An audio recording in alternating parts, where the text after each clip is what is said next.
La idea de esta clase es que veamos o comencemos a ver algunos métodos de caracterización de compuestos inorgánicos.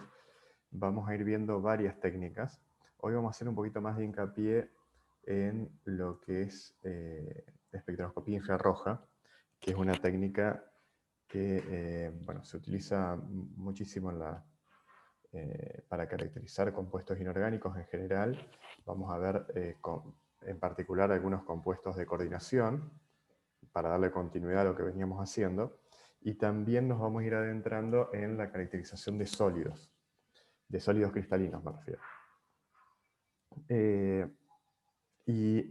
Vamos a ver si alcanzamos hoy, si no lo vamos a dejar eh, para la próxima clase, ver otras técnicas.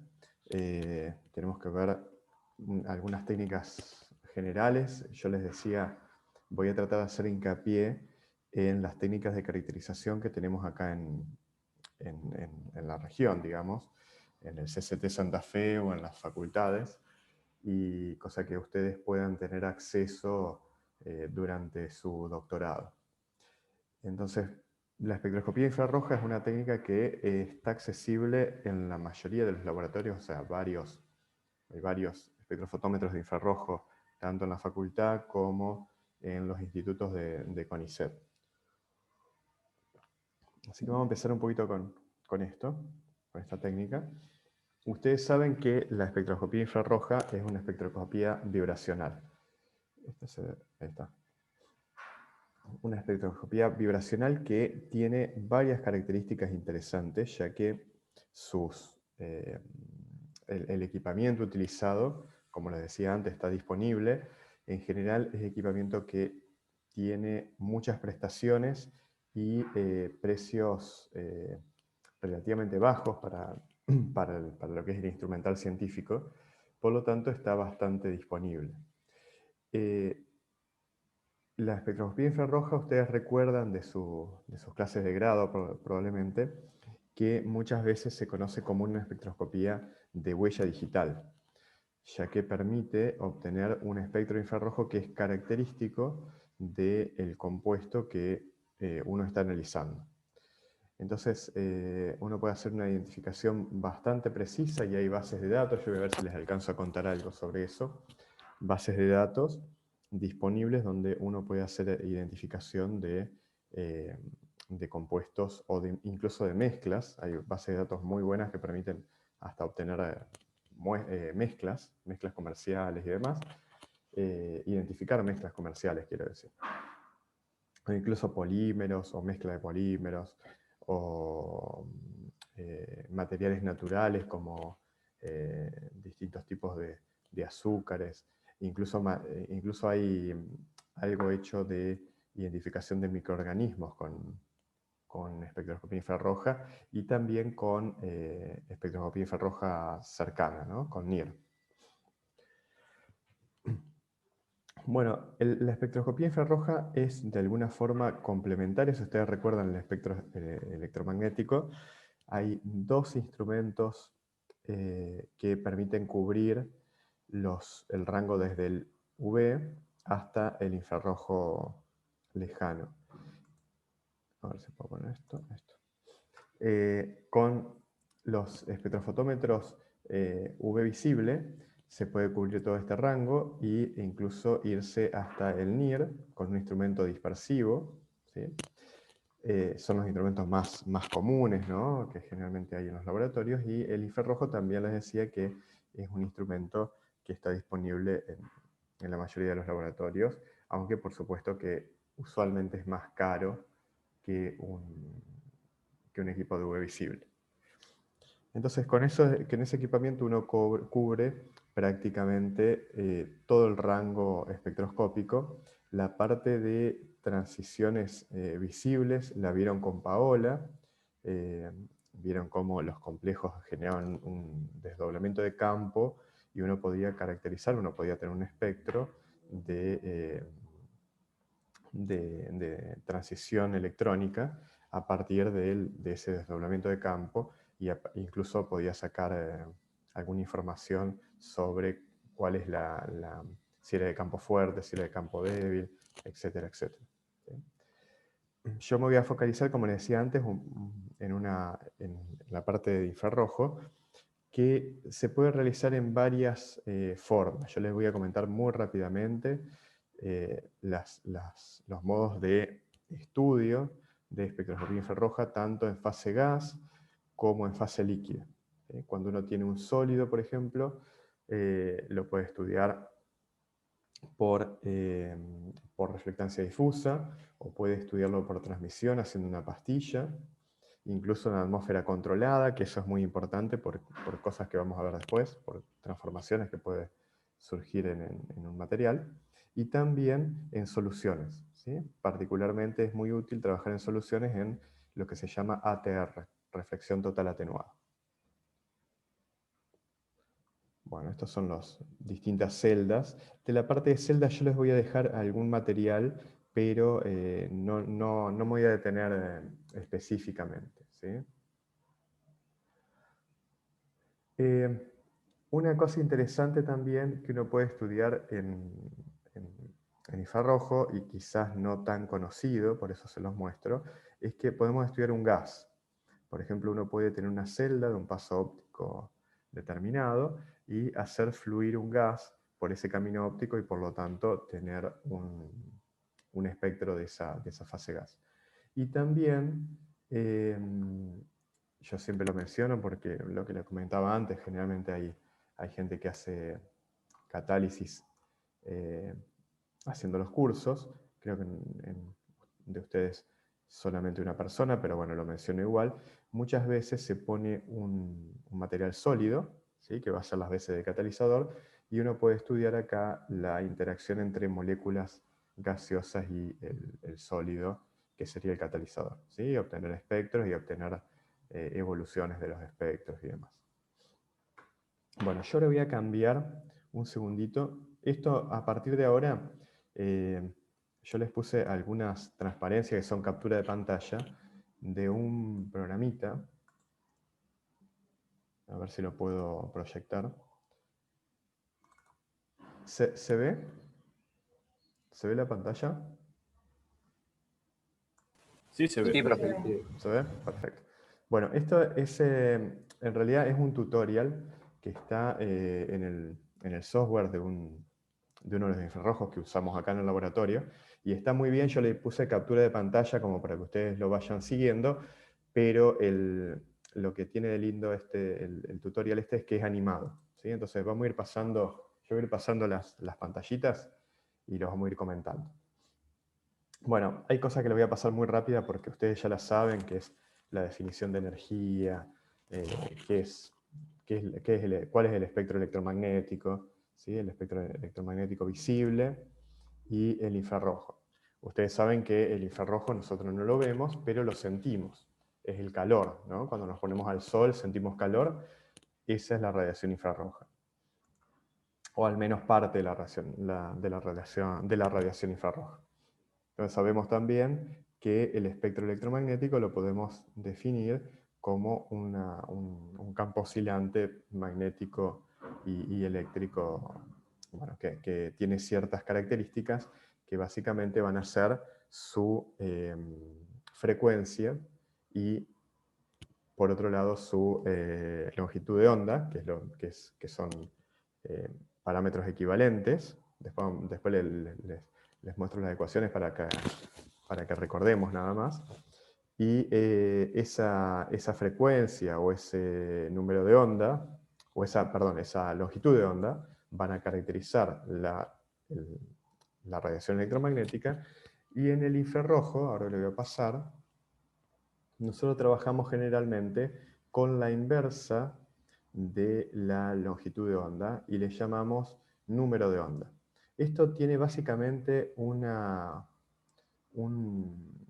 tradición o un objetivo práctico, ya que los números de onda, ¿sí? En centímetros a la menos 1, son proporcionales, por un lado, a la energía de la radiación, y por otro lado, queda definido el espectro electromagnético en la región del infrarrojo en números, ¿sí? magnitudes que son muy cotidianas o manejables, digamos, son fácilmente manejables para nosotros. Por ejemplo, el espectro infrarrojo común que uno toma con cualquier espectrofotómetro va generalmente entre 4000 centímetros a la menos 1 y 400 centímetros a la menos 1. ¿Sí? Entonces, fíjense que son números muy habituales y fáciles de manejar, a diferencia de poner, no sé, 15.300 Hz, ¿sí? Que son números más difíciles por ahí de manejar. O de hablar, ¿no? Pero por supuesto que es lo mismo. Bueno, yo voy a ir pasando acá y vamos a ver muy brevemente los conceptos de cómo trabaja un espectrofotómetro. Vamos a verlo primero en forma lo que sería un espectrofotómetro dispersivo, que seguramente ustedes lo vieron en grado, y también lo que es un espectrofotómetro con transformada de Fourier, que la mayoría de ustedes me imagino que lo habrán visto también en grado. Entonces, bueno, por supuesto que esto ustedes lo saben, la luz está compuesta por distintas radiaciones. Si yo pongo un lente que es claro, va a pasar toda la radiación, pero si voy poniendo un filtro, solamente voy a dejar pasar un tipo de radiación, ¿sí? Esa es un poquito la idea de un instrumento dispersivo. Como por ejemplo un espectrofotómetro UV visible. Entonces, cuando nosotros ponemos una muestra, fíjense, yo voy a poner ahora una muestra acá, la muestra 1 y la muestra 2, y fíjense que esta radiación que está emitiendo esta fuente está llegando a un detector, ¿sí? Fíjense que está llegando mucha radiación, y esta radiación hipotética está formada por, ¿alcanzan a ver por cuántas longitudes de onda? ¿Por cuántos tipos de radiación? No sé si tienen fluidez en la imagen. Sí, 3 longitudes parece. ¿Se ve bien? Buenísimo. Bueno, entonces fíjense qué pasa si yo pongo la muestra 1. Bueno, acá el detector detecta que hay menos energía llegando al detector. Fíjense que antes estaba acá en alto y ahora está en medio para abajo. Y para ustedes, ¿cuál se está absorbiendo?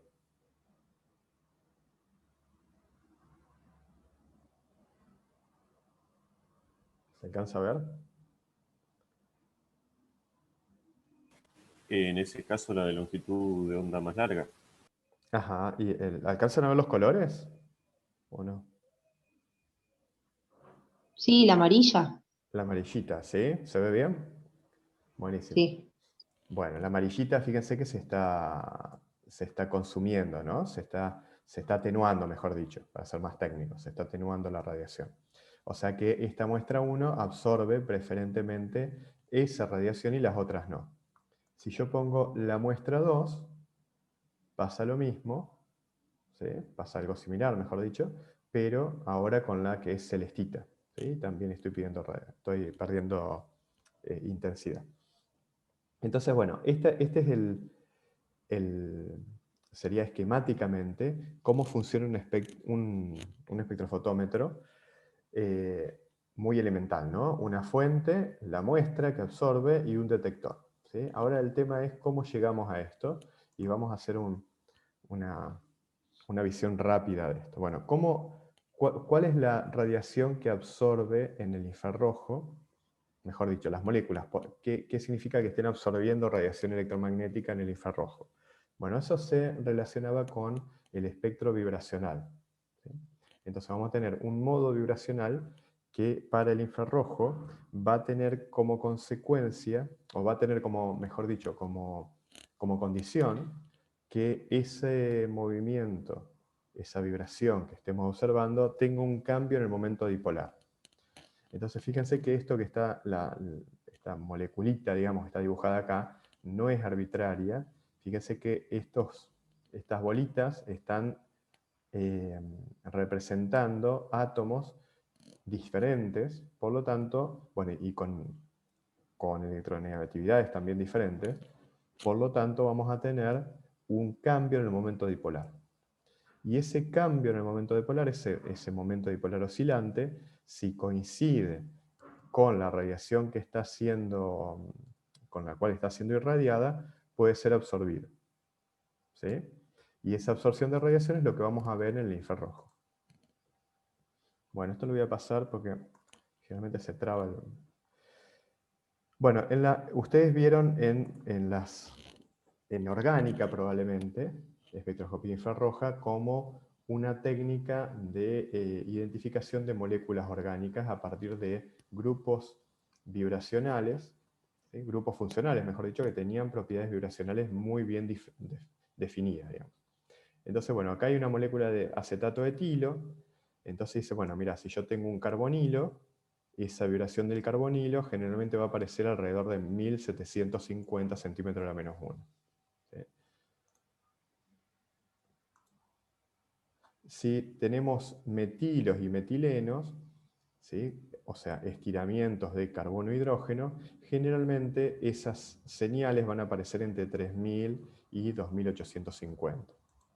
También podemos tener no solamente estiramientos, o sea, no solamente el estiramiento causa un cambio en el momento dipolar, sino también el cambio en el ángulo del enlace de los átomos también causa un cambio en el momento dipolar, y eso se llamaban modos de flexión.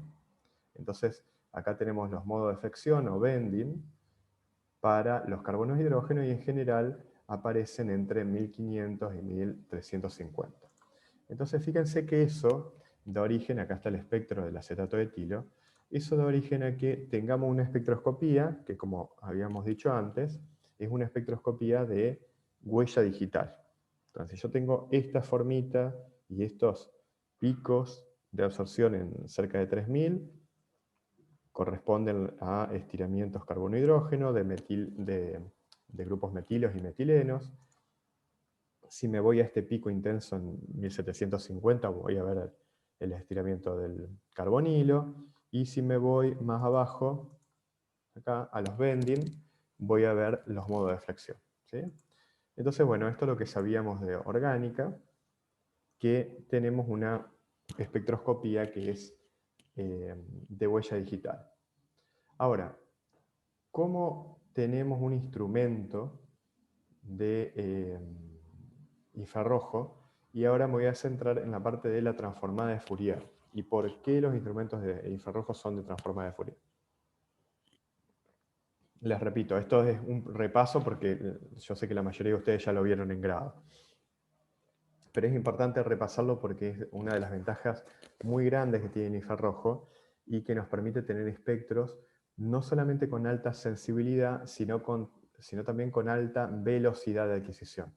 Y esa velocidad de adquisición o esa resolución temporal es muy importante cuando uno realiza estudios cinéticos, ¿sí? Que vamos a ver algún ejemplo más adelante. Entonces, ¿cómo funcionaba un espectrofotómetro de transformada de Fourier?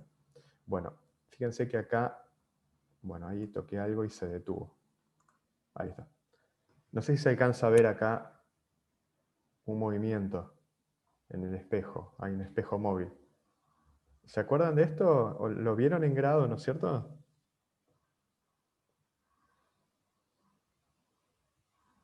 Por lo menos la mayoría de ustedes. ¿O no se acuerdan de nada? Ahora mismo no me acuerdo. ¿No? ¿No Supongo que vieron nada de esto? yo pensaba que iba rotando un prisma.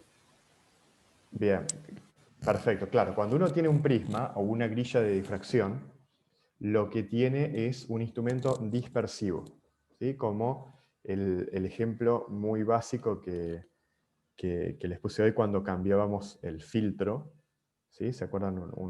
Un espectrofotómetro de filtros, un fotocolorímetro, bueno, se llamaban antes, que era básicamente poner filtros, ¿no? Cuando uno tiene un instrumento dispersivo como un UV visible moderno, lo que tiene es o un prisma o una grilla de difracción, que lo que permite es la fuente. Bueno, yo voy a ir trabajando un poquito sobre este equipo, pero acuérdense que estoy hablando de un instrumento dispersivo ahora. Voy a tener una fuente, y la fuente emite radiación en toda una región del espectro electromagnético, ¿no? Por ejemplo, si estamos en visible, no sé, digamos entre 300 y 600 nanómetros, ¿sí? Para decir un rango. ¿Qué es lo que pasa? En un instrumento dispersivo, ustedes lo que hacían para construir un espectro era esa radiación dividirla, ¿sí?, a través de una grilla de difracción o un prisma en sus respectivas longitudes de onda. Y después, mediante una serie de espejos y rendijas, se seleccionaba una longitud de onda en particular. Entonces, ¿cómo trabaja un instrumento dispersivo? Les repito, vamos a agarrar 300 a 600 nanómetros. Entonces agarro y tengo un complejo, una solución de un complejo, no sé, sulfato de cobre en solución, ¿sí?, que va a ser un hexa-aqua cobre 2, ¿sí?, el complejo hexa-aqua de cobre, que tiene ese color bien característico azul. Entonces yo pongo una solución en una cubeta y lo pongo en un instrumento dispersivo y quiero tomar un espectro. ¿Cómo hace eso el equipo? Bueno, va seleccionando longitud de onda por longitud de onda y toma la intensidad de la absorción de esa radiación para cada longitud de onda. Entonces, ¿qué es lo que hace? Se para, o sea, ilumina la muestra con 300 nanómetros, con la longitud de onda de 300 nanómetros, y toma ese punto. Ahora se mueve a 301 y toma ese punto. 302 y toma ese punto. Y así sucesivamente hasta 600, que es el rango que le había dicho, ¿sí? Entonces, una de las cuestiones que tiene un instrumento dispersivo es que en general es lento, ¿sí? Porque fíjense que estoy construyendo el espectro punto a punto. Esa es una ventaja o mejor dicho, una desventaja que se supera en un instrumento de transformada de Fourier como el que estamos viendo acá en el esquema. Entonces, en un instrumento de transformada de Fourier no funciona igual que un instrumento dispersivo, porque no vamos a dividir la longitud de onda, ¿sí? En un instrumento de transformada de Fourier no tiene una grilla de difracción o un prisma. Cuando uno tiene un prisma o una grilla de difracción, pierde radiación, justamente por todas las partes ópticas. Y eso quiere decir que están llegando menos fotones a la muestra y que uno puede, digamos, tiene menor sensibilidad. Entonces, una de las ventajas, aparte de la rapidez que vamos a ver ahora, una de las ventajas de los instrumentos de transformada de Fourier es que uno puede iluminar la muestra con toda la radiación y con toda la potencia de la fuente al mismo tiempo, ¿sí? Bueno, y entonces les muestro rápido el instrumento con transformada de Fourier. Fíjense, acá está la fuente. Vamos a seguir ahora el haz que está con un colorcito, no sé, naranja, ¿sí? Fíjense, hay un espejo, ese espejo ilumina, ¿sí? Este espejo dobla la radiación y llega acá no se está viendo, pero acá adentro hay una pieza que es fundamental en un espectrofotómetro de transformada de Fourier, que es lo que se conoce como divisor de haz. Después les muestro una imagen para que la tengan. Un divisor de haz es un cristal que va a depender del rango del espectrofotómetro, usualmente en el rango del infrarrojo normal es de cloruro de potasio, y ese cristal está cubierto con una superficie reflectante, que puede ser, por ejemplo, un coating, una película de germanio, por ejemplo. Entonces, ese espejo es semitransparente. Entonces, lo que va a pasar con esa radiación, si me siguen acá, es que la mitad de la radiación va a pegar en ese espejo, se va a reflejar y va a seguir el camino. Va a seguir este camino que estoy marcando acá. Va a ir este espejo, va a pasar por la muestra, parte se absorberá, va a venir este espejo y va a ir al detector. Este es el detector, ¿sí? Ahora bien, esa es la mitad de la radiación.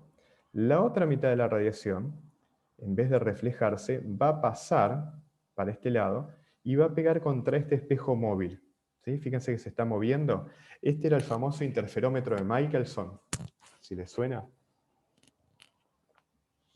Entonces, ese espejo que se está moviendo a una velocidad definida, predefinida, y a una distancia también predefinida, va a generar que la radiación llegue al espejo, rebote y vuelva. Y por lo tanto, como vamos a tener caminos ópticos diferentes, vamos a tener una radiación acá, fíjense que es la segunda parte de la radiación se une a la primera, pero va a tener un patrón de difracción, un patrón de interferencia, que es lo que se está viendo acá, y fíjense que se llama interferograma. ¿Sí? Bueno, otra parte, y esto no hace falta a lo mejor que lo sepan en tanto detalle, pero lo menciono también, esto es un láser.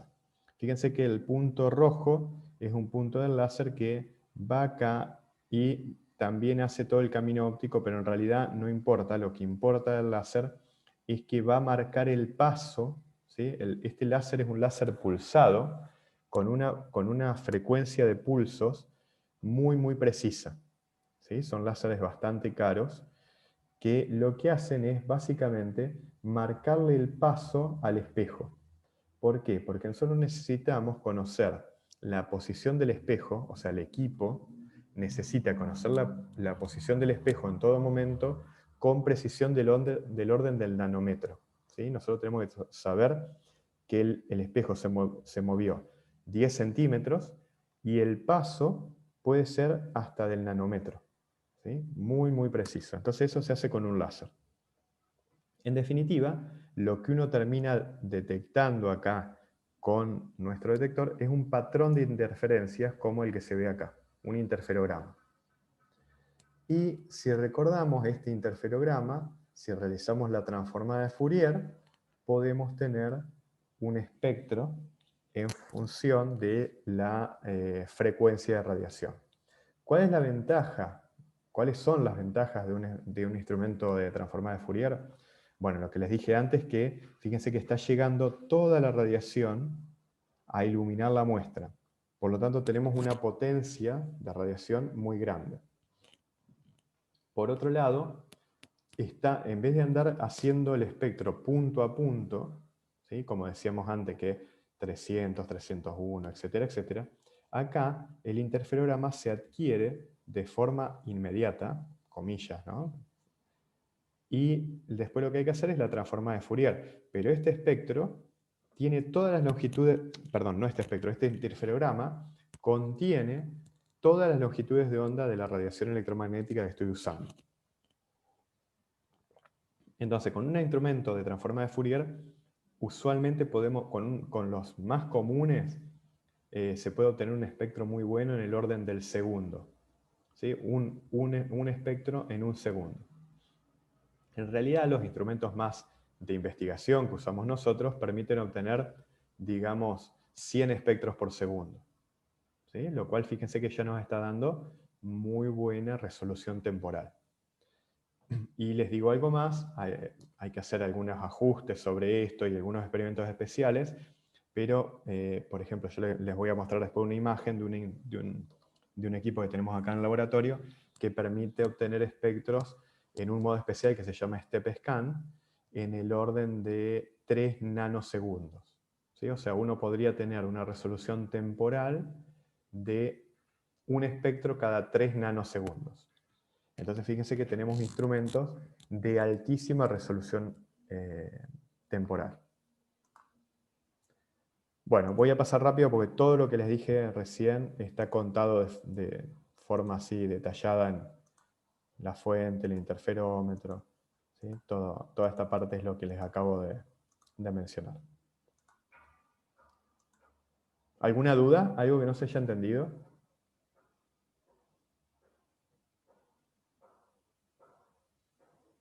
¿Vamos bien?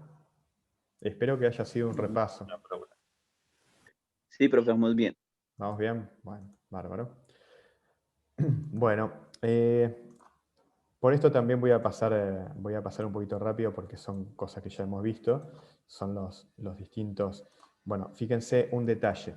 Este espectro de transmisión de acetato de etilo está puesto, o de transmitancia, decimos acá, está puesto justamente en porcentaje de transmitancia.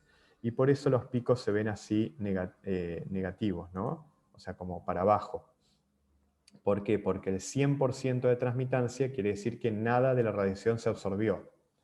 Y el 0% de transmitancia quiere decir que todo se absorbió. Entonces, fíjense lo que vemos acá es que la muestra absorbe con una línea de base del orden del 80 y algo por ciento, ¿sí? ¿La ven? Y donde tenemos picos, ¿sí? Donde tenemos picos de absorción, es donde la radiación está pasando muy poquito, y les decía, este es un espectro en transmitancia. Usualmente, nosotros trabajamos en absorbancia, porque recuerden que la absorbancia es proporcional a la concentración. Entonces, bueno, cuando uno tiene un espectro en absorbancia, tenemos picos positivos con una línea de base, ¿sí? Y picos positivos, y esta intensidad de pico, o este área integrada, va a ser proporcional a la concentración. Bueno, acá están todas las características que les comentaba hoy de precisión, exactitud, velocidad y demás. Creo que lo podemos pasar. No quiero entrar en tantos detalles instrumentales. Si tienen alguna consulta adicional, ustedes me avisan.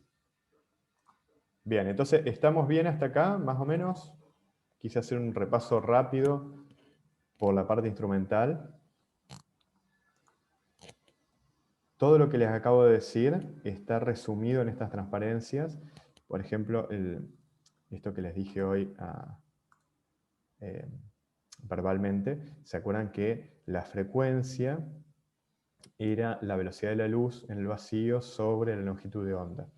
Y a su vez teníamos esta relación entre la energía para una radiación electromagnética, que era la constante de Planck por la frecuencia, que como las frecuencias es a su vez por esta relación, ¿no? La velocidad de la luz dividido la longitud de onda, ¿sí? Tenemos una relación que es el número de onda, que es la inversa de la longitud de onda, lo que les acabo de decir hoy, lo que les dije hoy, y a su vez les dije que estas eran las unidades en centímetro de -1 que se utilizan normalmente en infrarrojo. Bueno, yo también les dejé algunas transparencias de repaso de cómo se interpretaban los que hicieron licenciatura en química se acordarán, los niveles vibracionales y rotovibracionales. Les hago algunos comentarios sobre eso. De vuelta a modo de repaso, ¿se acuerdan que uno tiene un nivel de vibracional 0, ¿sí? Basal, un nivel basal de vibracional, y puede tener una transición que sea puramente vibracional, que está representada acá. Pero también tenemos que acordarnos que los modos rotacionales estaban cuantizados, ¿sí? Que estos son los modos rotacionales.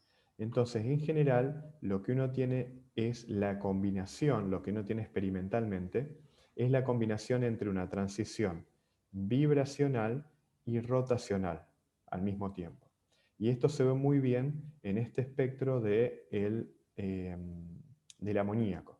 Entonces, ¿qué pasa con el amoníaco? Acá cuando tienen Nu1, Nu3, Nu4, Nu2, son los distintos modos activos, que ahora los repasamos, para las vibraciones según el grupo de simetría del amoníaco. Ahora, como ustedes ven, no se ve un pico solo, sino que se ven muchísimos piquitos. ¿Se acuerdan por qué eran estos piquitos? ¿A qué se debían estos piquitos? ¿En una molécula gaseosa? ¿No eran los armónicos? ¿A qué te referís con armónicos, José? Eran frecuencias que se repetían, digamos, cada tanta frecuencia o cada tanta longitud de onda. ¿Como sobretonos? Perdón, sobre tonos, sí. Pero tal Sobretonos. vez no quise decir No, eso, pero no sé si es esto lo que... no, los sobretonos pasan también, ¿sí? Justamente porque son como múltiplos de la misma longitud, de una longitud de onda fundamental, ¿no? Pero en este caso lo que estamos viendo en un espectro de una fase gas son varias, fíjense que acá está marcado, no sé si lo alcanzan a ver, que dice Nu2. Nu2 quiere decir que es el modo vibracional 2. Ahora lo vemos, ahora recordamos un poquito lo que eran los grupos de simetría. lo que estamos viendo acá son un montón de piquitos y lo mismo vamos a ver acá, pero menos resuelto, ¿no? Por ejemplo, en el NU4, menos resuelto. Eso se debe a los modos vibracionales y rotacionales que están ocurriendo simultáneamente. Por ejemplo, fíjense, estos, quizás está muy chiquita la figura. ¿Se ve acá J? ¿Qué dice J? ¿O está muy chiquito? Sí, pero ¿Sí? sí, ahí sí. Esos J's eran los niveles rotacionales de una molécula en fase gas, que por supuesto tiene los 3 grados de libertad disponibles, ¿no? Entonces, ¿qué es lo que pasa? Esa molécula puede tener, o sea, en su estado, puede estar, como está a una temperatura que no es el cero absoluto, puede estar, va a tener una distribución de poblaciones. ¿Se acuerdan la distribución de Boltzmann, no? Entonces va a tener una distribución de poblaciones rotovibracionales, ¿sí? Por ejemplo, podemos tomar una molécula que está en el J4, ¿sí? En este nivel. Está en el Nu0, ¿sí? En el modo vibracional basal, pero en el modo rotacional del cuarto nivel. Y ahora se produce una absorción de luz, ¿sí? De radiación electromagnética. Entonces ese Nu4, ¿sí? ¿Me siguen? Ese Nu0, J4, perdón, me equivoqué ahí, Nu0, J4, puede pasar ahora al Nu1 y, voy a decir cualquier cosa, J2. Entonces fíjense que se dio una transición vibracional, Nu0, Nu1, pero simultáneamente una transición rotacional de J4 a J2. Cada uno, ahora imagínense la distribución de Boltzmann de esas moléculas, pueden estar ocupando distintas poblaciones de estos modos rotacionales y ocupar luego, en un modo excitado, cualquiera también de los otros modos rotacionales. Por lo tanto, lo que vamos a tener acá son muchos piquitos, porque fíjense que esas transiciones, a ver si puedo poner una flechita, ¿sí? Implica una energía. Por ejemplo, voy de acá hasta acá.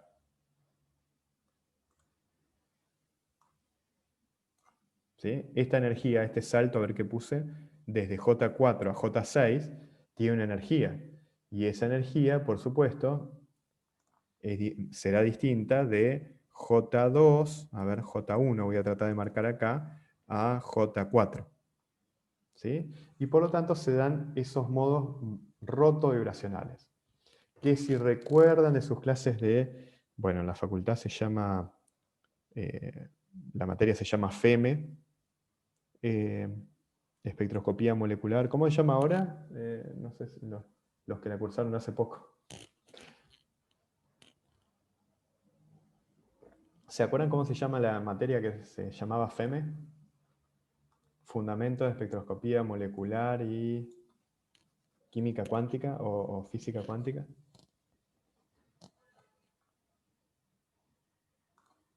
Sí, no me estaría acordando qué significan las últimas letras. ¿Pero se llama FEME todavía o no le cambiaron el nombre? Siempre le decíamos FEME. Le decías FEME, perfecto, listo, ya está. Sí, tal vez la última parte es de mecánica estadística.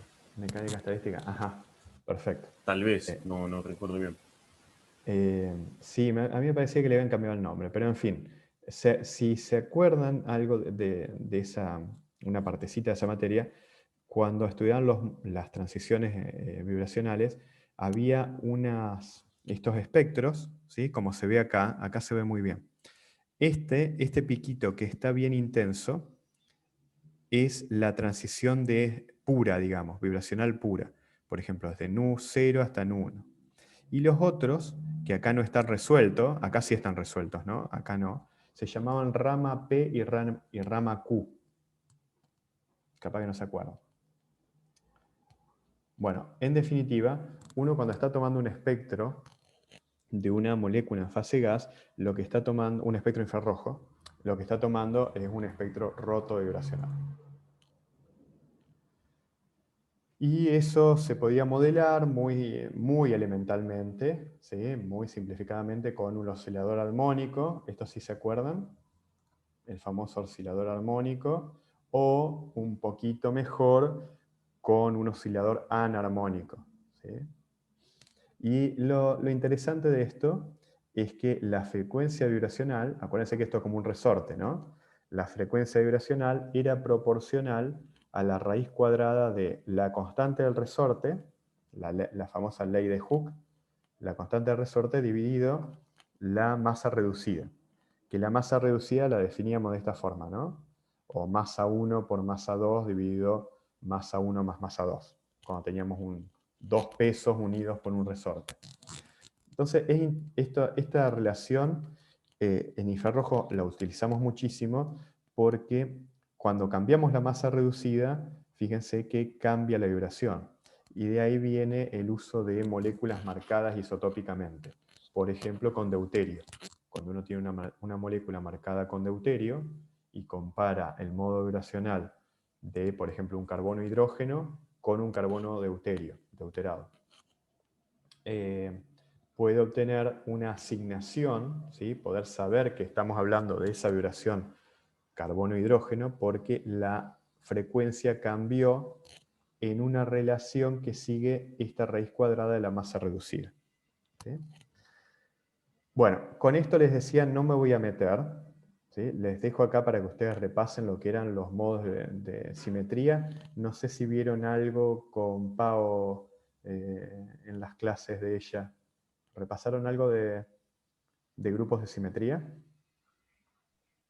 Sí, profe, ella nos ¿Sí? explicó. Ah, sí, perfecto.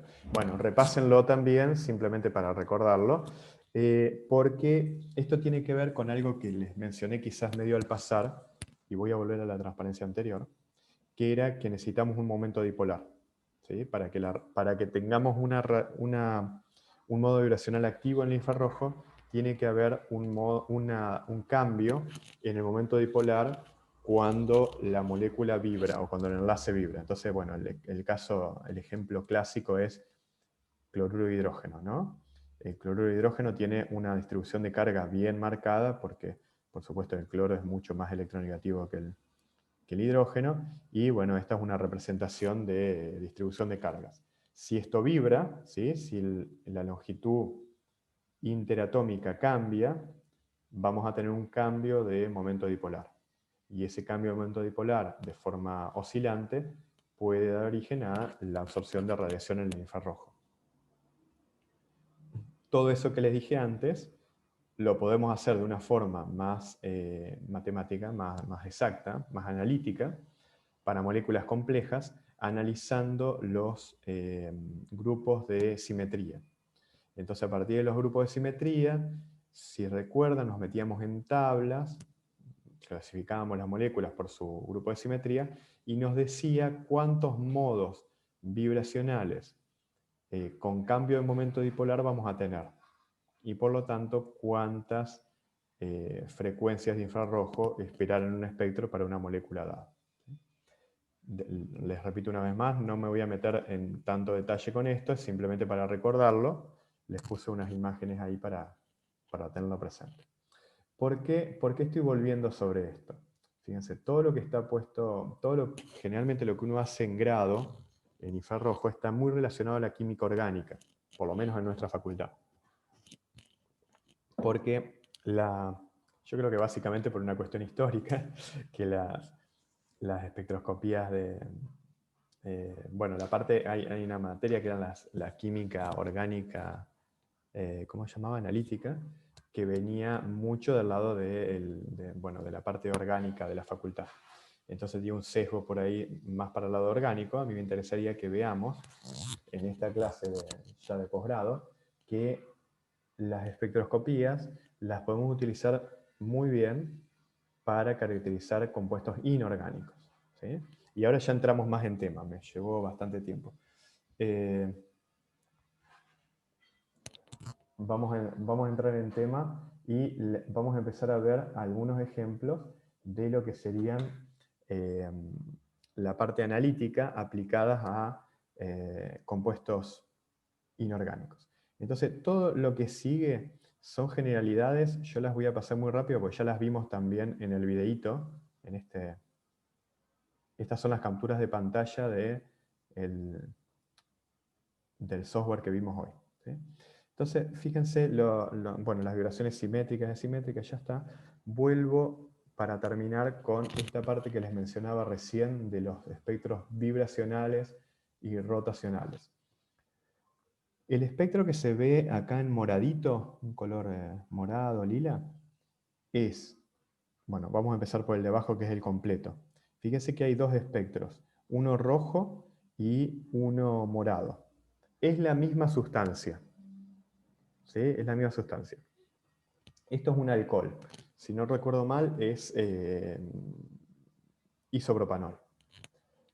Bueno, fíjense que cuando uno mira las regiones, acá vamos a ver, dijimos, los modos vibracionales carbono-hidrógeno, ¿sí? De estiramiento carbono-hidrógeno. Y acá en esta zona de abajo, de casi 1000 centímetros a -1, vamos a ver el modo vibracional carbono-oxígeno del alcohol. Y fíjense acá hice un zoom de esta parte, esto es una ampliación de esta parte alrededor de 1000 centímetros de -1, y les muestro la diferencia que hay entre fase gas y fase líquida. Fíjense lo que hablábamos recién. Todos los modos vibracionales, rotovibracionales, resueltos en la fase gas, mientras que en la fase líquida eso no se observa. ¿Por qué pasa eso? ¿Por qué en fase líquida no se observan esa resolución de modos rotovibracionales? Y veo un solo pico.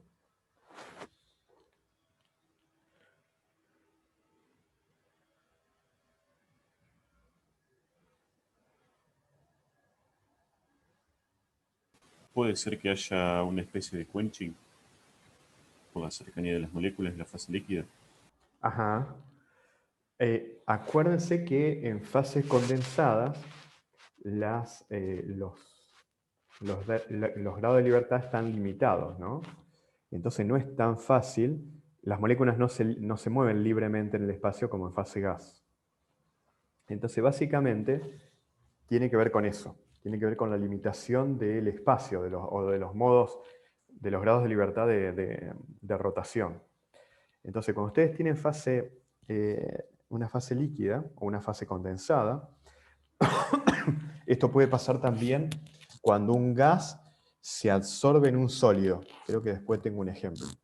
Pero es una forma que uno tiene instrumentalmente de separar gases, líquidos y sólidos. ¿Por qué digo instrumentalmente? Porque para obtener esta separación de los piquitos, uno tiene que trabajar, esto se los digo a modo de, digamos, como entre paréntesis, ¿no? Una digresión. Uno tiene que trabajar con el equipo para configurarlo, para tener una resolución espectral suficiente para separar todos esos piquitos. ¿Sí? Cierro el paréntesis, era un comentario más. Y les llamo la atención también sobre una diferencia. Yo les dije que es la misma sustancia en fase líquida y en fase gas. Fíjense que todos los modos, o por lo menos la mayoría de los modos coinciden, por más que las intensidades pueden ser distintas, pero las energías son similares, ¿sí? Pero acá hay un pico grandote que es diferente y que en fase gas no está, fíjense, no hay nada, y en fase líquida está muy intenso. ¿Se les ocurre qué puede ser eso?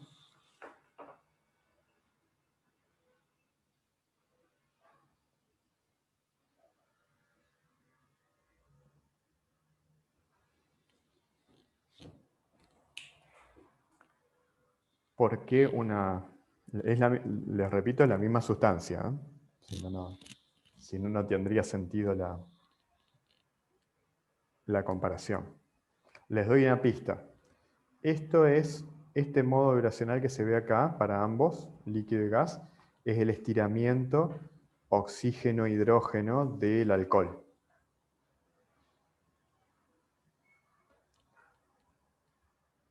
Este pico grande que se ve acá, ¿se les ocurre a qué se puede deber? ¿A qué se podría deber?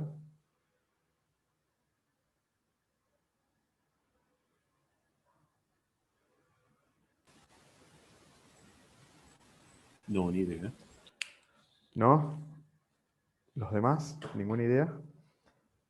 Bueno, esto se los comento. Estos son los famosos puentes hidrógenos. ¿Se acuerdan cuando quizás tenemos que ir muchos cuatrimestres o años para atrás, ¿no? Cuando decíamos que el agua forma puente de hidrógeno, los alcoholes también forman puente de hidrógeno, ¿no? Sobre todo los alcoholes chiquitos, los alcoholes de cadena corta. Eso que estamos viendo acá en el infrarrojo tan marcado es justamente la formación de enlaces puente hidrógeno entre las moléculas de alcohol en fase líquida. Cuando están en fase gas, las moléculas están suficientemente separadas como para que eso no sea significativo. Entonces, fíjense esto nada más también como un comentario aparte, tiene que ver con la gran sensibilidad que tiene el infrarrojo como técnica analítica, que permite obtener detalles de las moléculas, no solamente las vibraciones internas, sino también las interacciones intermoleculares. Entonces esa es una ventaja muy, muy interesante también del infrarrojo. Bueno, todo esto se los dejo para que lo miren ustedes y ya cambio. Acá estamos.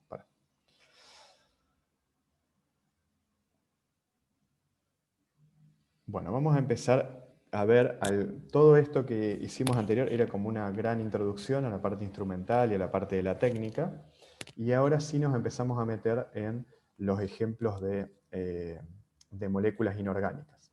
Y les hago una aclaración, esto es muy enciclopédico, ¿sí? Hay libros y libros, y bueno, esto está súper estudiado. Yo les dejé ahí unas referencias, hay un libro que es espectacular, que es, se llama Espectros Vibracionales de Moléculas Inorgánicas, y cubre tanto el infrarrojo como el Raman, la espectroscopía,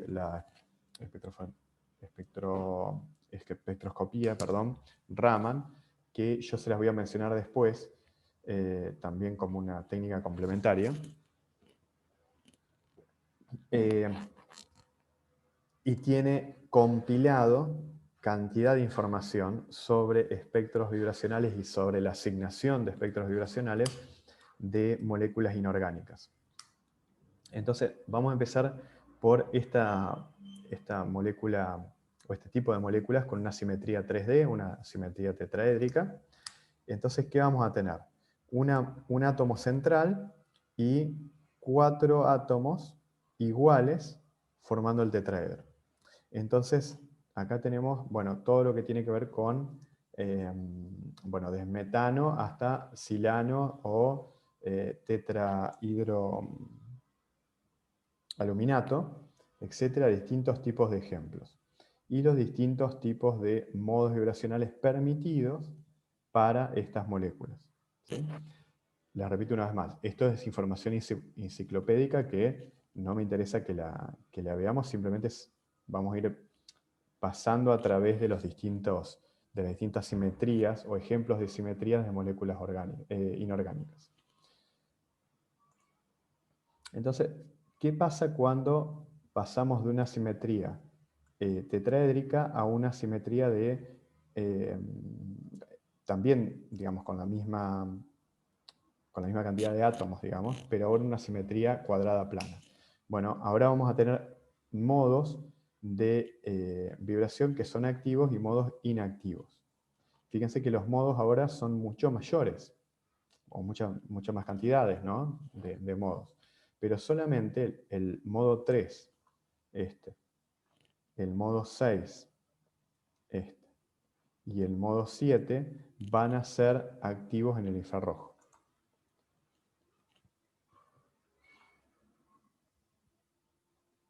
Pensé que iba a tener un ejemplo acá, pero no copié ninguno.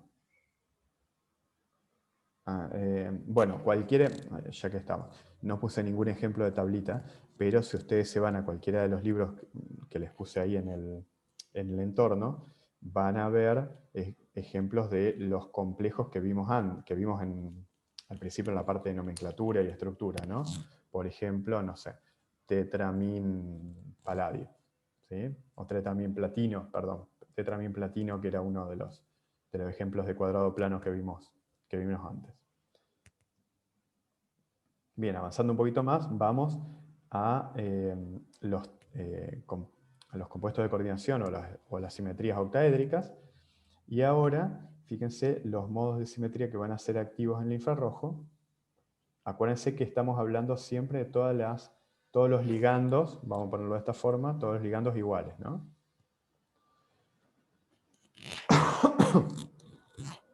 Bien, en el caso de los sólidos, de los sólidos cristalinos, ¿no? Los sólidos simples, los sólidos de características más bien iónicas simples, en general son transparentes en el infrarrojo, en la región del infrarrojo medio. El ejemplo clásico es el cloruro de sodio, que de hecho se usa como ventana, ¿no?, en el infrarrojo, o sea, como una sustancia transparente. Todos los demás que están puestos como ejemplo también en distintos rangos. Pero cuando tenemos sólidos cristalinos, como por ejemplo el carbonato de calcio, ahí vamos a tener espectros vibracionales bien característicos. Entonces yo se los pongo acá como un ejemplo bien clásico de las distintas estructuras cristalinas que tiene el carbonato de calcio, ¿sí?, la forma hexagonal, ortorrómbica y hexagonal, y cómo a partir del espectro infrarrojo se puede identificar de qué estructura cristalina estamos hablando. Voy a volver a la transparencia. ¿Por qué pasa eso? Porque básicamente lo que vamos a ver con el infrarrojo son los modos vibracionales del grupo carbonato. Entonces no va a ser lo mismo que haya un carbonato ocupando sitios en una estructura cristalina de calcita que de aragonita, ¿sí? Y si vemos acá en la tabla, eso se ve claramente. Fíjense, bueno, voy a tomar esta vibración a modo de ejemplo. 714 versus 698.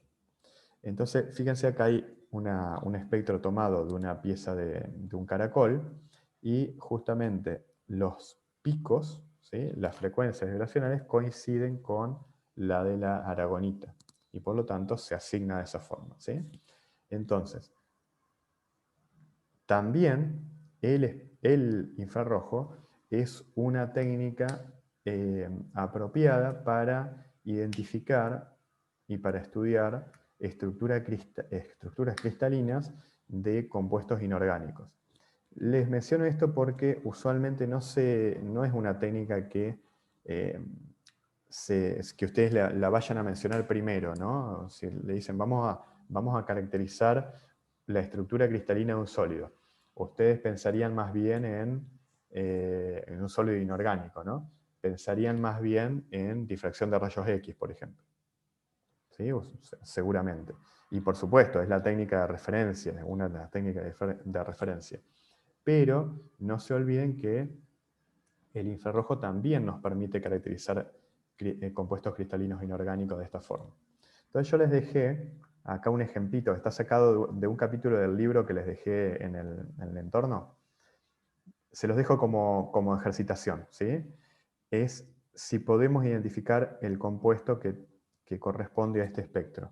Y acá en la tabla tienen distintas opciones. ¿Sí? Bueno, para moléculas simples tipo dióxido de carbono, también, ¿sí?, moléculas que pueden ser lineales angulares, perdón, no me salía la palabra en español, angulares como el agua, ¿sí? El ejemplo sería dióxido de carbono o angular como el agua. Vamos a tener los modos vibracionales activos bien característicos, ¿sí? Todas estas tablas las voy a ir pasando un poquito rápido. No me interesa que nos acordemos ninguna. Bien, acá me quedó mal la transparencia que les dije antes. Acá están los ejemplos de estructuras de complejos de cuadrado plano que me quedó ahí salteada la transparencia. Esta debería ir más cerca de cuando vimos los modos vibracionales. Bueno, este ejemplo también está sacado del libro. Tiene que ver con las asignaciones de las frecuencias que en realidad son las respuestas de la preguntita que está hecha más arriba. ¿sí? Ustedes pueden mírenlo y lo respondo. Simplemente para ejercitarse, ¿no? Bueno, yo les dejé algunas referencias acá que pueden ser útiles como un montón de bases de datos y de información suplementaria para lo que tiene que ver con espectroscopía infrarroja aplicada a compuestos inorgánicos. ¿Cómo estamos de tiempo? No, estamos más o menos bien. ¿Cómo vamos? Como se habrán dado cuenta, fui un poquito rápido con esta parte. Tampoco quiero que se transforme en un curso de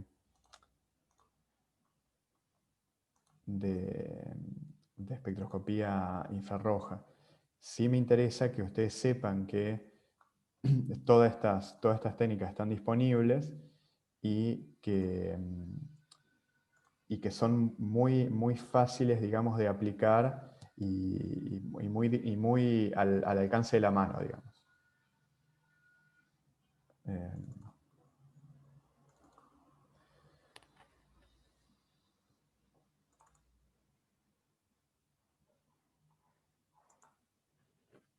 Bueno, para completar lo que les mostré antes muy esquemáticamente sobre la parte instrumental, les dejé un material en el entorno que tiene ya más que ver con cuestiones reales, ¿sí? Que a mí me parece que son importantes porque o sea, me parece que es muy importante que cuando uno quiere aplicar una técnica, sepa de qué está hablando y conozca el instrumento con el que va a trabajar. Porque muchas veces yo me he encontrado con estudiantes de doctorado que, bueno, quieren ir a hacer una medida porque vieron que se puede obtener un espectro que les sirve. Ahora, muchas veces también genera frustración que no se logra el espectro o no se logra la caracterización que uno estaba esperando, pero no es por una cuestión de que la técnica no sirve o demás, sino porque no supimos configurar el instrumento en las condiciones que necesitamos para obtener esa información. Entonces, de vuelta, no quiero que esto se transforme en una clase de química analítica instrumental, pero simplemente les quiero mostrar que un instrumento real tiene muchas partes. Antes vimos el instrumento bien en forma esquemática. Fíjense que acá este es un equipo de transformada de Fourier moderno, con todas sus partes y piezas. Lo que ven acá atrás, está un poquito oculto, es el láser que les decía que marca el paso. Este es el bin splitter, el divisor de haz, y acá adentro, por supuesto, está el interferómetro y acá está el espejo móvil. Entonces, bueno, tenemos una fuente de emisión de radiación, voy a ir siguiendo el camino óptico. Acá la radiación se divide, va por el espejito, vuelve, pasa por la muestra y va a los detectores. Entonces, me parece que es importante y por eso se los dejo como información, que ustedes tengan una idea. A ver, que quiero cambiar el puntero. De cuáles son estas piezas. Todo esto ya lo vimos. Las piezas de los equipos están, las piezas que uno selecciona y que los equipos ya los traen incorporados, pueden ser de distintos tipos de calidad y de distintos tipos de prestaciones. Entonces, usualmente lo que ustedes tienen en un espectrómetro de infrarrojo es una fuente de radiación que va a emitir en este rango. Supongamos desde casi 10.000 centímetros menos 1 hasta 20. También, y esto muchas veces no se sabe, se puede hacer transformada de Fourier con luz blanca, o sea, llegando casi hasta el visible, o una parte del visible. 27.000 centímetros menos 1, que debe ser unos 400 y pico de nanómetros, hay que hacer bien las cuentas, hasta 2000. Y estas dos fuentes, muchas veces los equipos modernos, sobre todo los de investigación, ya las traen incluidos. Entonces fíjense que ustedes pueden barrer desde el infrarrojo lejano, el infrarrojo cercano, y parte del espectro visible, con el mismo instrumento, simplemente diciéndole cambiame la fuente. ¿Sí? Ustedes seleccionan la fuente. Otra parte muy importante es los detectores. ¿Por qué? Porque si ustedes tienen colocado en el equipo distintos tipos de detectores, por supuesto que cada detector tiene sus prestaciones y tiene su rango. Entonces, si ustedes quieren tomar un espectro, por ejemplo, la zona del infrarrojo cercano, y seleccionan, no sé, un MCTA, va a llegar solamente hasta 11.000 centímetros de -1, y a lo mejor a ustedes les interesaba llegar hasta 20.000. Obviamente no van a tener ese espectro. Bueno, eso que parece una tontería, muchas veces pasa en el laboratorio, justamente por no tener bien configurados los equipos. La otra pieza que es muy importante es el divisor de haz. Y de vuelta, como ustedes ven acá en todos estos ejemplos, hay divisores de haz para distintos rangos. Entonces no tiene sentido tomar, por ejemplo, si yo quiero, a ver si tengo acá un ejemplo. Bueno, justo en el ejemplo que estaba pensando no lo... A ver. Sí, no lo tengo justo acá. Pero fíjense si, de vuelta, si estoy pensando en ir al infrarrojo cercano, me sirve perfectamente uno de bromuro de potasio. Ahora, si quiero irme a luz blanca, necesito uno de cuarzo. ¿Sí? Y así sucesivamente. Y estas piezas de vuelta se cambian, ¿sí? Se intercambian. A mí me gusta mucho esta figurita porque fíjense que combina todas las partes que son cambiables de los equipos con sus rangos. Entonces tenemos la fuente, el divisor de haz y los detectores, y uno tiene que configurar los equipos en el rango que corresponde. Ojalá que cambie la derivada, la veo media complicada, pero quizás ustedes se encuentren en algún momento con comprar un equipo y ahora se van a morir todos de risa. ¿Cuándo vamos a poder volver a comprar un equipo? Cuando uno compra un equipo es muy importante tener en cuenta todas estas cosas. No solamente para el infrarrojo, ¿eh? Para cualquier equipo que ustedes en algún momento tengan que comprar. Para cualquier instrumento de laboratorio. Bueno, toda esta información se las dejo como información enciclopédica, como información de consulta. Acá hay una información que saqué de algunas bases de datos de distintos tipos de ventanas. Fíjense, va pasando el puntito y va diciendo ametil, fluoruro de bario, etcétera, etcétera, etcétera. Son todas ventanas que se utilizan muy comúnmente en infrarrojo. Esta también es una pieza que no forma parte del equipo, sino que forma parte del lugar donde ponemos nuestra muestra.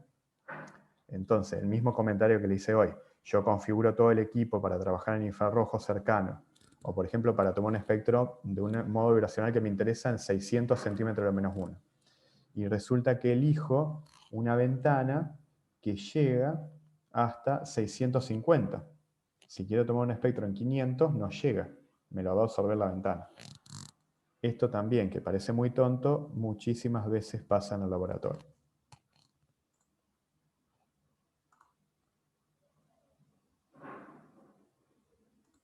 Bueno. Y a ver si podemos ir redondeando.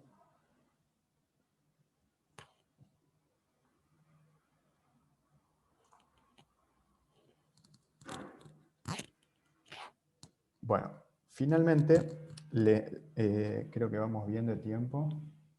Sí, un poquito más.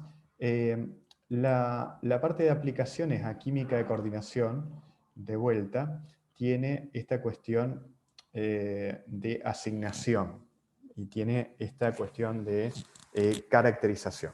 Entonces yo voy a empezar acá por la parte orgánica. De vuelta esto es un poquito de... Ay, disculpe, profe, yo no estoy viendo nada. No sé si está compartiendo pantalla. Perdón, sí, puede ser que no haya compartido. A ver, de vuelta. ¿Ahora? Ahora sí, perfecto. Bien, vamos de vuelta.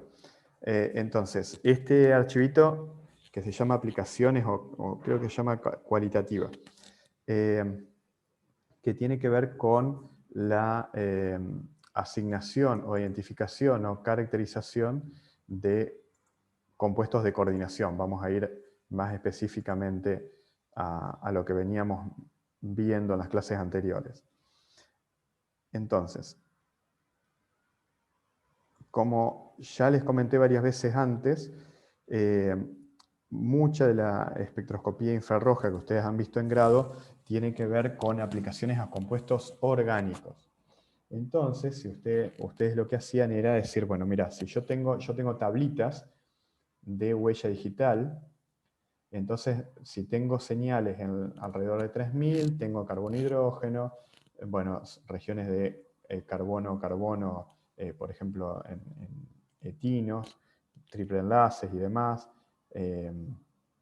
carbono-nitrógeno también en esta zona, dobles enlaces, por ejemplo, cuando teníamos, o cuando tenemos, mejor dicho, compuestos aromáticos, vamos a encontrar señales bien características de lo que se llama el esqueleto, de vibraciones esqueletales del aromático en esta zona, la zona de entre 2000 y 1500. ¿Sí? Todo lo que nos hacía de esta característica bien de huella digital, de fingerprint. Entonces, seguramente ustedes hicieron en química analítica orgánica todas estas identificaciones, cómo uno se metía en tablas y iba asignando alcanos. Yo les dejé acá algunos ejemplos de compuestos alifáticos. Fíjense que tenemos solamente carbono y carbono-hidrógeno, ¿no? Como grupos, como frecuencias posibles. Cuando tenemos dobles enlaces, se empiezan a producir otros tipos de frecuencias que también son características. Cuando tenemos triple enlaces también. Cuando tenemos aromáticos, lo que les decía antes, las frecuencias esqueletales son muy características y los enlaces hidrógeno aromático también, porque ahora van a aparecer arriba de 3000 centímetros de menos 1, lo cual en los lineales eso no ocurre. Incluso uno puede caracterizar muy bien las sustituciones, ¿sí? Todas las características de huella digital que ya conocemos. Distintos tipos de grupos funcionales, un grupo funcional éster, alcoholes, ¿sí? Distintos tipos de alcoholes. Lo voy pasando rápido porque esto es todo repaso, ¿no? Se los dejo para que lo tengan ustedes en el material de referencia. Lo que pasaba cuando teníamos, que les comenté hoy, cuando teníamos puente hidrógeno, esto sobre todo en la parte de fases condensadas. Quiero llegar a los compuestos inorgánicos, ácidos carboxílicos, anhídridos, ¿sí? Todos los grupos funcionales. Se los dejo más que todo como material de referencia. ¿Qué pasa cuando tenemos compuestos inorgánicos y compuestos de coordinación? La química, o sea, los fundamentos, mejor dicho, son los mismos, son exactamente los mismos. Lo que estamos viendo es vibraciones, modos de vibraciones intermoleculares, ¿no? Entonces, yo les puse acá algunas tablitas, porque ¿qué es lo que pasa? Ahora no podemos hacer una clasificación tanto por grupos funcionales como se hace en química orgánica, ¿sí? Tenemos que verlo con otra sistemática. Entonces, primero, acordarse que las moléculas que son simétricas, que no tienen cambio de momento dipolar, no van a presentar espectros de infrarrojo o no van a presentar modos de vibración activos en el infrarrojo. Eso no quiere decir que no tenga una frecuencia característica, por ejemplo el hidrógeno, y que no lo podamos ver con Raman, por ejemplo. Espectroscopía Raman permite ver los modos vibracionales que no producen cambio de momento dipolar. Bueno, el monóxido de carbono, ahora lo voy a tomar como ejemplo. Es una molécula diatómica bien característica, muy utilizada tanto como ligando, ¿no? Todos los carbonilos que hemos visto, como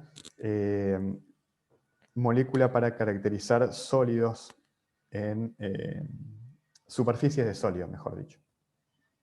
Después les muestro un ejemplo. Bueno, de la misma forma en que teníamos esas cartillas de huella digital para compuestos orgánicos, hay gente que se ha dedicado a construir estas cartillas para moléculas inorgánicas. Entonces, ¿cómo las podemos clasificar? Y bueno, por ejemplo, el libro este de Nakamoto que les decía antes, va clasificando no por grupo funcional, sino por ligando. Lo voy a poner como entre comillas, digamos. No es que sea un ligando desde el punto de vista de nuestros compuestos de coordinación, sino que va a ser la parte de la molécula que va a ir cambiando. Fíjense, acá estamos tomando moléculas diatómicas, ¿sí?, con hidrógeno, o sea, en el cual tenemos un átomo cualquiera y hidrógeno. Bueno, entonces la gente ha construido este tipo de cartillas. Cuando nos vamos a halógenos, ¿sí?, moléculas halogenadas, igual, ¿sí?, halógenos con tanto. Cuando nos vamos a ya moléculas triatómicas, acuérdense que cada vez van apareciendo modos vibracionales activos en mayor cantidad. Acá hay una aclaración. Las líneas en puntos corresponden a modos que son activos en Raman. Bueno, entonces, fíjense, si nos vamos a ver el dióxido de carbono. Ah, no, perdón, acá están dos moléculas. ¿Dónde está el dióxido de carbono? Me perdí. Bueno, el carbonato. El carbonato también carbonato y nitrato son muy típicos, ¿sí? Entonces vamos a tener los modos vibracionales en estas regiones. Carbonatos, como les dije antes, ¿no? Por ejemplo, podemos hasta irnos al fino de observar cómo cambia la frecuencia con la estructura cristalina en el cual está alojado ese grupo carbonato. Lo mismo va a aparecer para nitratos, etcétera, etcétera.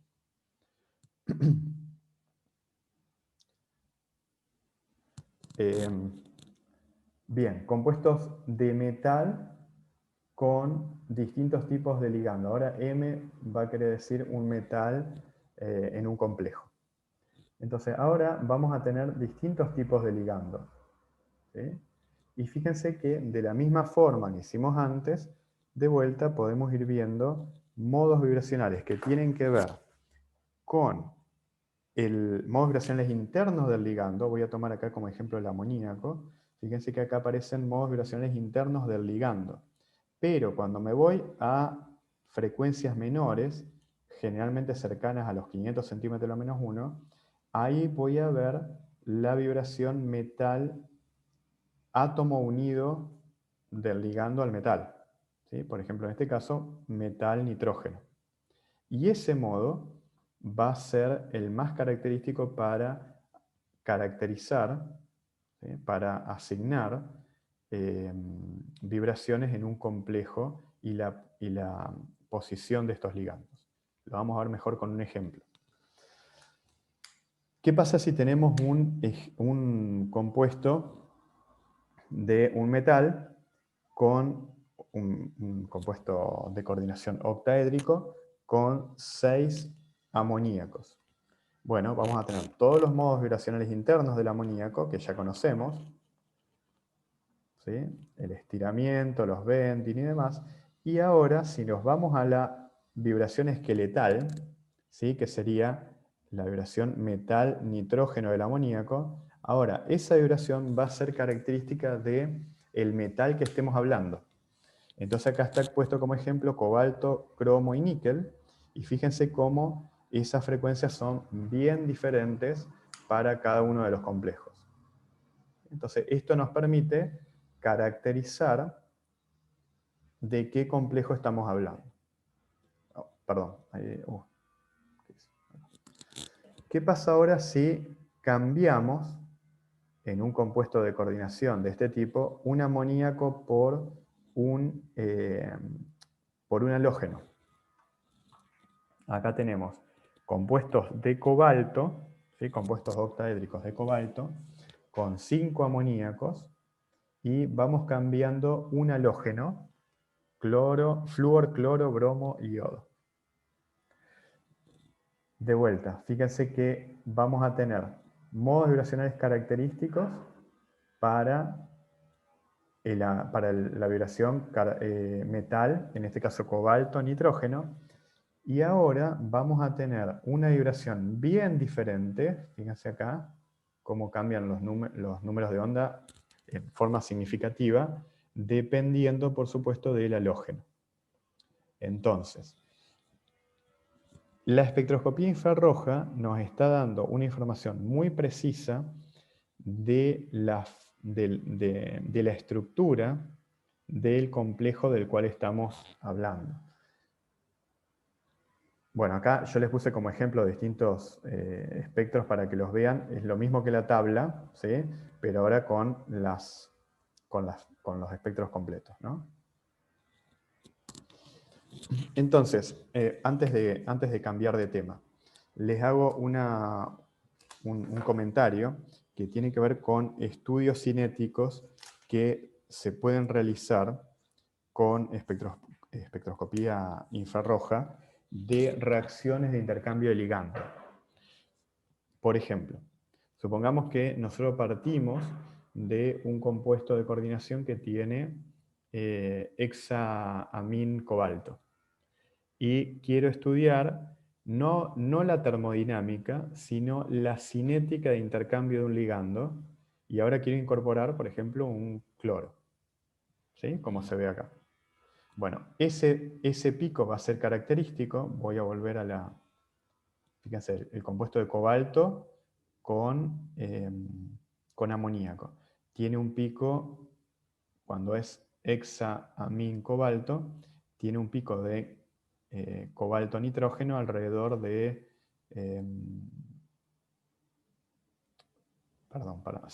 alrededor de 800 centímetros de menos 1. Ahora, cuando ponemos un átomo de cloro, esa señal, o sea, va a aparecer una señal nueva a 272 centímetros de menos 1. Es decir, a medida que la reacción va ocurriendo, voy a ver una señal de 272 que va creciendo los espectros. ¿Me siguen? Entonces, puedo realizar estudios resueltos en el tiempo con espectroscopía infrarroja, de modo tal de seguir la cinética de una reacción de intercambio de ligandos. No, les repito, no tanto la termodinámica. La termodinámica es el punto final, digamos. Las composiciones de equilibrio que vimos la semana pasada trabajando con el MinEQL o con cualquier programa de cálculo. Ahora lo que les estoy diciendo es cómo es la velocidad de la reacción de intercambio de ligandos. Y la podemos seguir, por ejemplo, con espectroscopía infrarroja.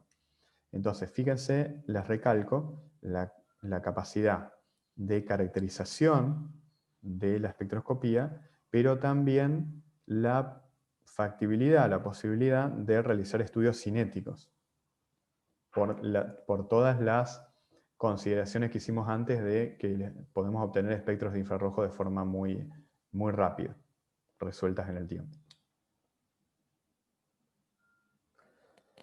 Bien, los otros compuestos de coordinación que ya vimos la semana pasada, que son muy característicos, son los compuestos de carbonilos metálicos.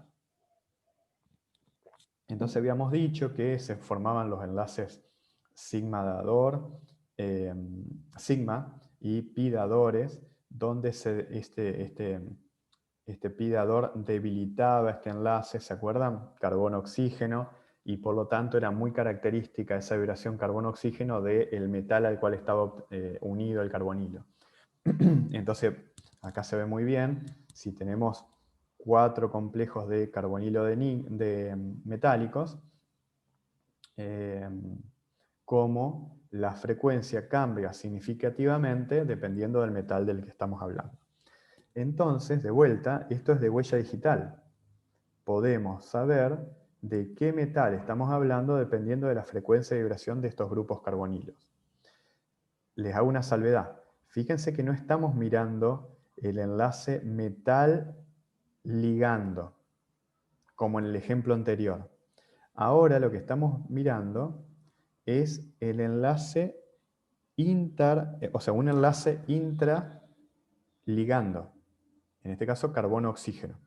Esto es muy importante desde el punto de vista experimental, porque tomar espectros en la región de 2000 centímetros a menos 1, fíjense, estamos alrededor de 2000, es mucho más fácil que tomar espectros en la región de los 200 centímetros a menos 1, como les mostré antes. ¿Sí? Este ejemplo de irse a 200, 300. ¿Por qué es más fácil? Porque es mucho más fácil y más barato en realidad tener ventanas y tener todo el equipamiento que permita tomar espectros en el orden de lo que es el infrarrojo medio, o sea, alrededor de 2000 centímetros menos 1, que irse más cerca del infrarrojo lejano, que está en 200 centímetros menos 1. Esto tiene que ver con las ventanas y con toda la óptica de los equipos. Entonces, mucho más fácil, les repito, mirar esta vibración carbono-oxígeno, pero que fíjense que a su vez, esta vibración de carbono-oxígeno nos está dando mucha información del metal, como se ve acá. Entonces, bueno, acá están todas las tablitas de distintos tipos de carbonilo de níquel, de carbonilos metálicos. Y como creo que se los mencioné antes, esta característica la podemos utilizar para realizar caracterización de superficies de metales. No solamente de complejos, que es el ejemplo que les mostré antes, sino ahora irnos a metales soportados, por ejemplo. De vuelta, este es un ejemplo más catalítico, ¿sí? Un ejemplo más de caracterización de materiales catalíticos. ¿Por qué? Porque justamente como estamos viendo la vibración carbono-oxígeno, y ya dijimos antes en la clase pasada que esa vibración carbono-oxígeno va a ser dependiente, la frecuencia de vibración, de si la coordinación es mono, o sea lineal, si es bi o mu2, si es tri o mu3, etc. Con espectros, acá yo les puse un espectro de paladio soportado en silicio, o sea, tenemos nanopartículas de paladio con estructuras cubo-octaédricas, generalmente quedan. Podemos, a partir de poner en contacto monóxido de carbono con estas partículas de paladio, esto se hace dentro de una celda de infrarrojo donde se puede poner presiones determinadas de monóxido de carbono. Esto hay en varios laboratorios, tanto acá como, bueno, yo estoy en INTEC ahora, pero tanto en el INTEC como en el INCAPE hay sistemas de este tipo, y en fisicoquímica, que es parte del INCAPE, ¿no? En la facultad, ustedes pueden caracterizar metales soportados. A ver qué otro ejemplo.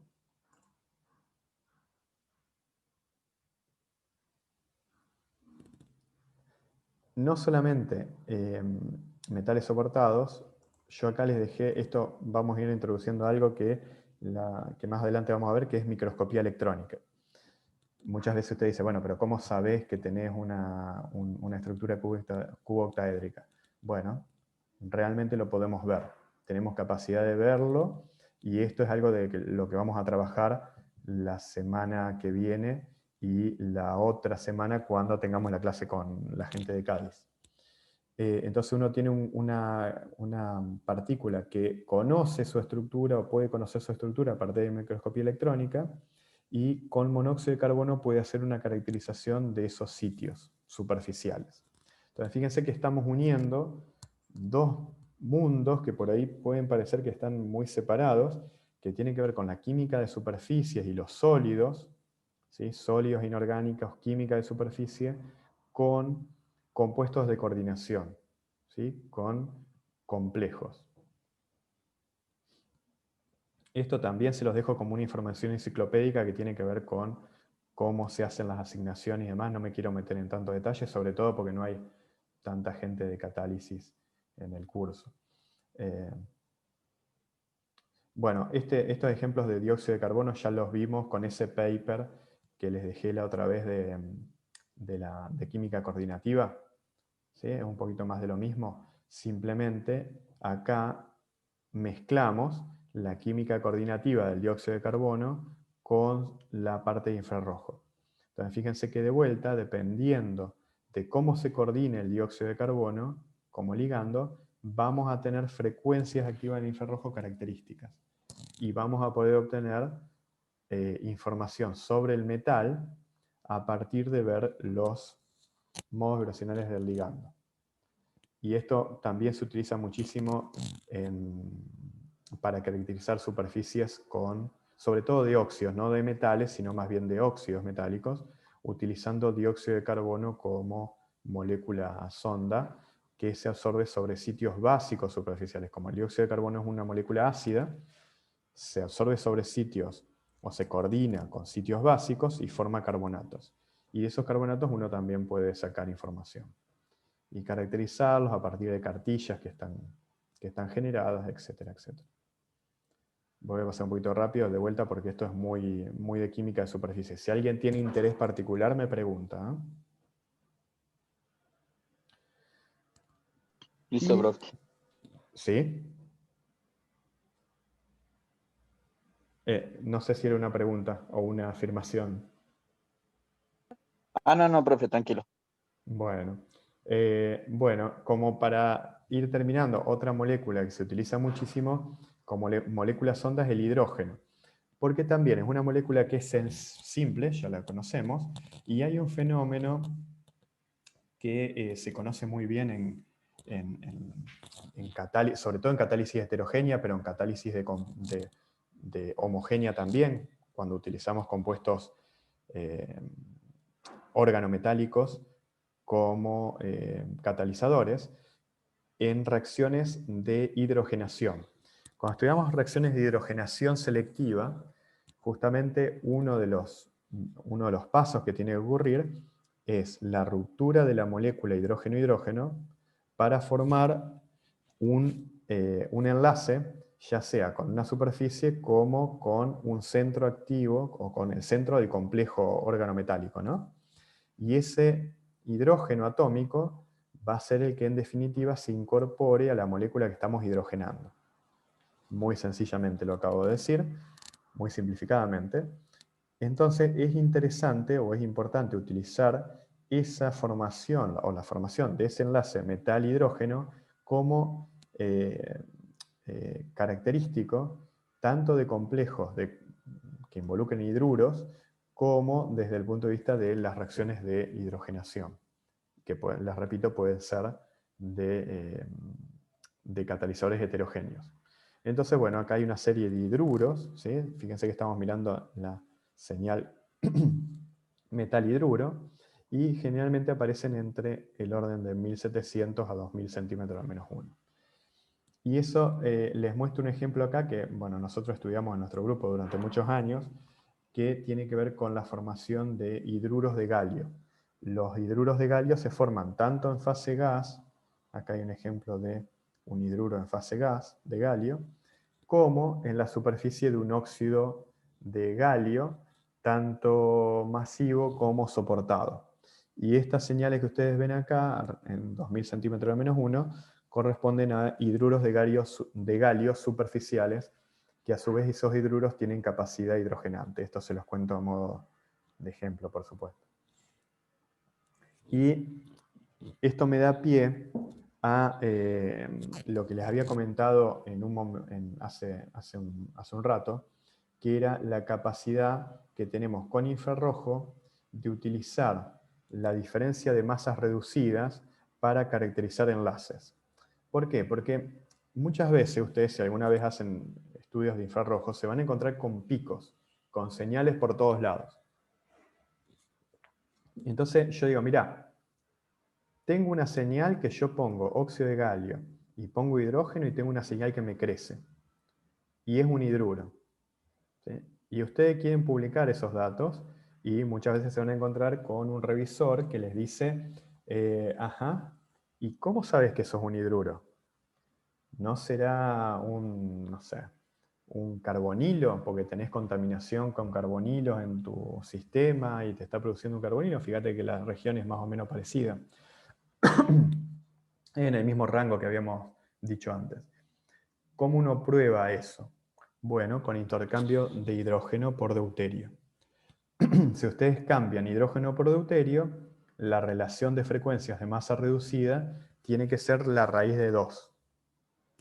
Entonces la raíz de 2 va a ser la relación entre las masas reducidas y por lo tanto de la frecuencia.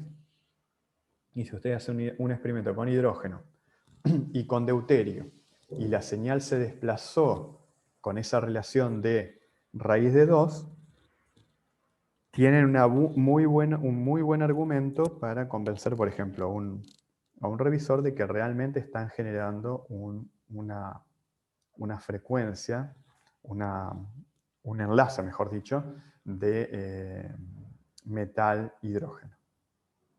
¿Sí? De vuelta, esto es un ejemplo de química superficial. Voy a pasar rápido por esto. Estos son todos ejemplos de lo mismo. En los compuestos organometálicos, ya para ir terminando, básicamente lo que van a predominar son las señales, en los espectros de infrarrojo me refiero, ¿no? Van a predominar fuertemente todo lo que es los modos vibracionales de los ligandos. Entonces, ahora lo que uno tiene que hacer para caracterizar estos compuestos tiene que ver con un trabajo más bien de detective, de decir, bueno, si yo tengo, por ejemplo, el ciclo, bueno, este ciclo hexano. No, eso es un benceno. Tengo este benceno. ¿Qué pasa? ¿Cómo son las señales del benceno cuando está libre? Cuando está en solución o cuando está líquido. Bueno, son tales y tales. Ahora yo pienso que me voy al laboratorio y pienso que formé un compuesto organometálico donde se está formando un enlace de cromo con este anillo aromático. Y ahora tomo un espectro de infrarrojo.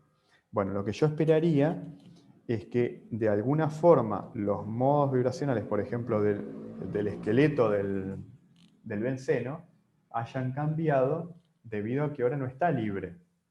Está coordinado con un átomo de cromo. Entonces, esta identificación de formación de compuestos organometálicos tiene mucho que ver con comparar los modos vibracionales del ligando libre versus el ligando que yo pienso que forma parte de un complejo, ¿sí? De un compuesto de coordinación.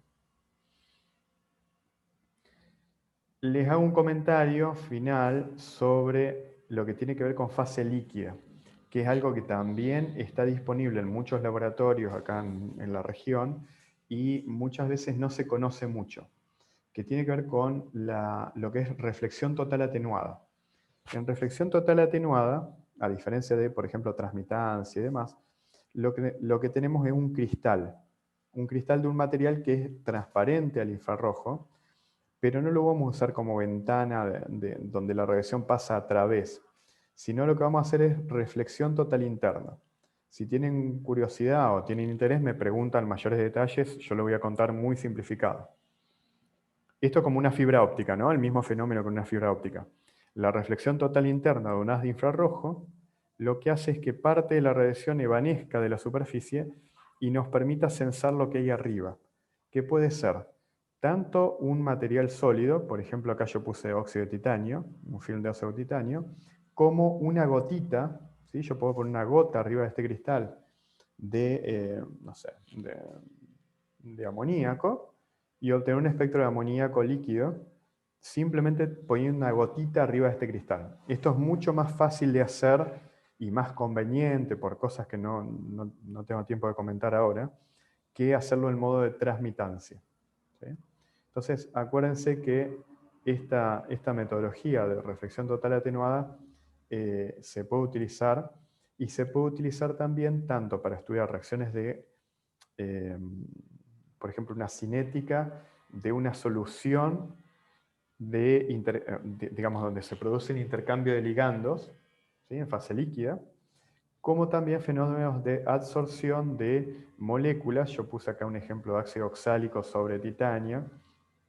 Este es un ejemplo típico de fotocatálisis. Hay varios grupos acá en Santa Fe que estudian fotocatálisis. Bueno, y uno puede hacer isotermas de absorción de distintos tipos. Esto no lo voy a comentar porque ya es demasiado. Bueno, son las 10:15.